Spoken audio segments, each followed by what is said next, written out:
Constitutional expert at dating IBP President. Attorney Cayosa, magandang umaga po. This is Aljo Bendio, sir.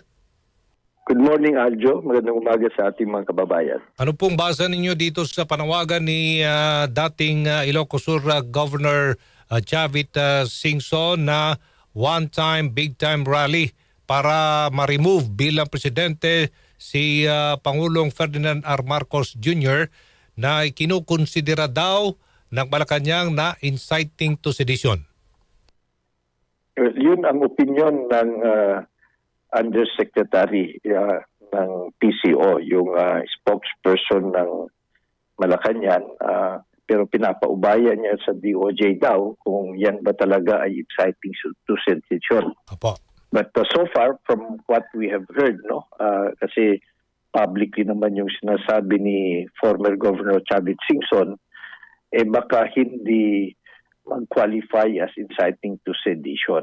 Sapagkat yung panawagan na magprotesta para bumaba sa pwesto ang isang pangulo o kahit sinong public official is not per se by itself inciting to sedition.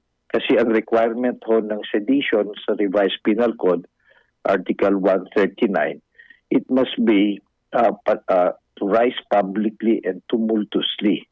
Yung magulo, yung harap-harapang magulo na pakikibaka to attain by force, intimidation, or any illegal means. Yung hindi mapatupad ang batas, yung masira yung mga ari-arian ng gobyerno, o kaya yung to prevent any government official from doing his job. Yun ho yung mga requirement. So, yung inciting to sedition naman, yun yung pag-uudyok sa sedition. Hindi siya mismo ang gagawa, pero inuudyukan niya ang taong bayan o publiko para gawin ito. Wala naman siyang sinabi kung paano nila gagawin na pabababain yung presidente. Kung yan, magmamarcha sila na mapayapa, magdala ng placard, legal naman yan.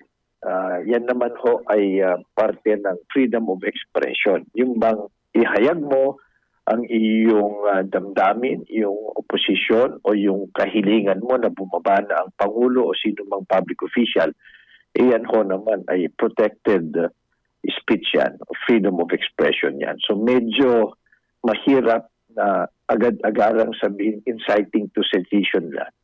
Okay. Iba ito sa kaso naman ni General Pocis na nakapagpiansa kahapon yata sa kasong sedition din.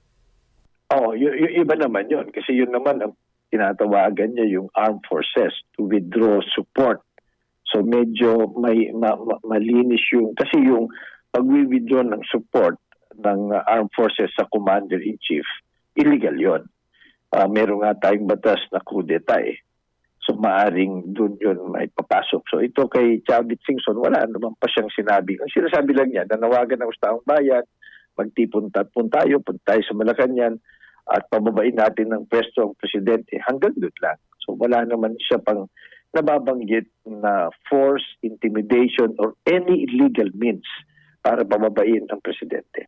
Okay, marliwanag po. At maraming salamat, Attorney Domingo Cayosa, constitutional expert at dating IBP President. Maraming salamat. Morning. Magandang umaga po sa lahat.